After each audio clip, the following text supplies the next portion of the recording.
tignan nyo, oh. May kumuha ng upuan ng bisikleta ni Jane. Kakapagtaka, upuan, di ba? Una, nawalan siya ng ilaw. Tapos yung jacket na iniiwan namin dito sa bisikleta. Ito, bumaba pa nga ulit ako.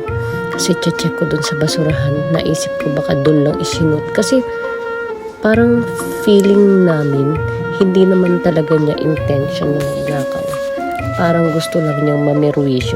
At in fairness, successful siya. Talagang nakaperwisyo siya. Naranasan niyo na ba yung ganyan? Na may nangunguha ng upuan ng bisikleta niyo? Mag-check pa nga ako dun sa dulo. Kasi meron tambak. Baka sakaling doon niya nilagay.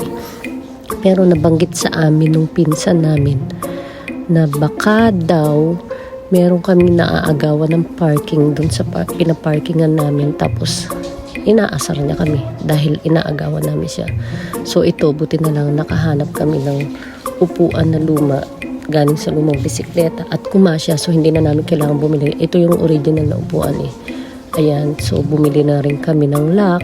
Sinubukan naming ilock para hindi na siya mawala. Ang hirap kaya pag walang upuan, no?